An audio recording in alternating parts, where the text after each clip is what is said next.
Assalamualaikum warahmatullahi wabarakatuh. Selamat malam semuanya. Apa kabar teman-teman Mistizen semua? Kembali lagi di Rampang Production Channel. Pada malam ini, cerita yang akan saya kisahkan berjudul Misteri Bus Hantu Jurusan Solo Surabaya. Cerita ini adalah sebuah kisah nyata yang diceritakan oleh temanku yang bernama Eko. Pada waktu itu, Eko yang kebetulan bekerja di Surabaya hendak kembali ke rumahnya di Sragen. Pada malam itu, tepat pukul 10.15, dia menunggu bus di halte Jalan Raya Solo Ngawi. 30 menit berlalu, tapi tidak satu bis pun ada yang lewat. Hingga akhirnya tepat pada pukul 12 malam, barulah ada sebuah bis jurusan Solo Surabaya. Lalu dia memberhentikan bus tersebut dan kemudian langsung menaikinya. Di dalam bis itu hanya ada 6 penumpang yang memakai baju berwarna putih-putih. Sebagai pemuda yang suka bercanda, Eko iseng-iseng bertanya kepada salah satu penumpang yang kebetulan duduk di depannya. "Maaf, ini bus rombongan haji ya Pak?" tanya Eko sambil basa-basi sekedar berakrab ria. Tapi pertanyaannya tidak dijawab dan hanya dibalas dengan senyuman. Lalu Eko pun bertanya kepada seorang kakek yang duduk di belakangnya. "Maaf, kakek turunnya di mana?" Tetapi tetap sama saja, tidak ada jawaban dari kakek tersebut.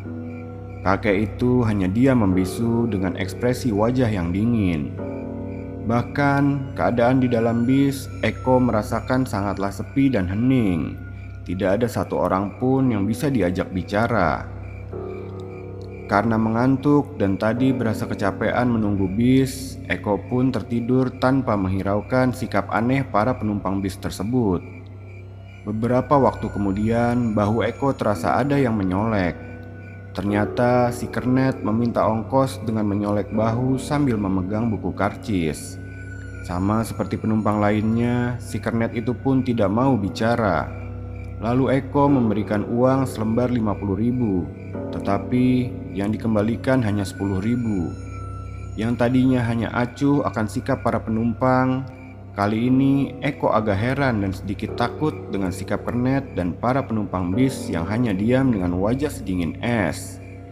Tapi dia berusaha untuk cuek dan mencoba untuk tidur kembali.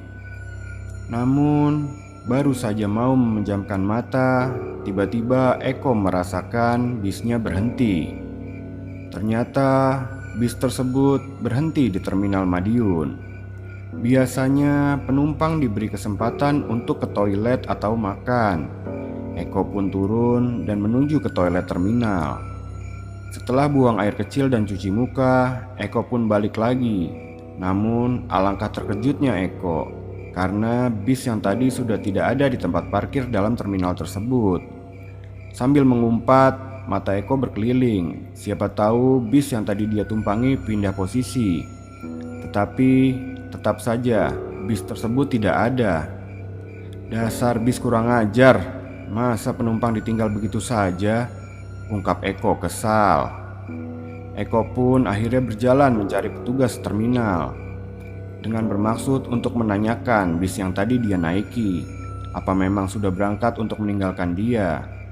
Sekalian dia juga mau melapor kepada petugas karena main seenaknya saja meninggalkan penumpang. Di bagian informasi, Eko melihat pria setengah baya dengan seragam dishub. Eko menghampirinya dan bertanya, "Selamat malam Pak." Petugas pun menjawab, "Malam Mas, Masnya mau kemana?" "Saya tadi dari Sragen Pak, mau ke Surabaya, naik bus XXX. Terus tadi saya ke toilet Pak. Lah kok malah bisnya berangkat duluan ya Pak?" Petugas pun menjawab kembali, "Apa? Tadi Mas bilang naik bis XXX?" "Iya Pak, memangnya ada apa ya?" Eko menjadi merasa janggal dengan sikap petugas itu saat menyebutkan nama bis tersebut. Sepertinya si petugas kaget dan tidak percaya dengan apa yang Eko bilang. Lalu petugas itu pun menjawab pertanyaan Eko. "Loh Mas, bis itu kan tadi siang mengalami kecelakaan Mas, dan 8 orang tewas termasuk supir dan kernetnya." Sontak hal itu membuat Eko sangat terkejut. Dia lalu segera mengambil uang kembalian yang tadi dikasih oleh kernet bus itu. Dan ternyata uang tersebut sudah berubah menjadi kapas dan terdapat darah di dalamnya. Setelah menyadari hal tersebut, Eko langsung bersyukur kepada Tuhan karena masih diselamatkan dari kejadian yang lebih buruk dari apa yang telah terjadi pada dirinya saat itu. Tak lupa, dia juga mengucapkan terima kasih kepada sang petugas karena telah menginformasikan tentang keadaan yang dialami oleh bis itu. Terima kasih banyak teman-teman sudah menyimak video ini sampai habis. Mungkin untuk malam ini cukup sampai di sini dulu. Dan saya mau ingatkan untuk yang belum subscribe, bisa diklik dulu tombol subscribe-nya, dinyalakan loncengnya, dan juga bisa di-share videonya agar kita lebih semangat lagi ke depannya untuk membuat video-video yang baru untuk menghibur Anda. Dan apabila ada saran atau kritik, bisa ditulis di kolom komentar. Dan bilang ingin ceritanya dibacakan di channel ini, bisa kirim ceritanya ke email kita di rampangproduction@gmail.com. Atau bisa juga DM kita di Instagram dengan username rampangproduction2021. Oke, terima kasih banyak. Wassalamualaikum warahmatullahi wabarakatuh.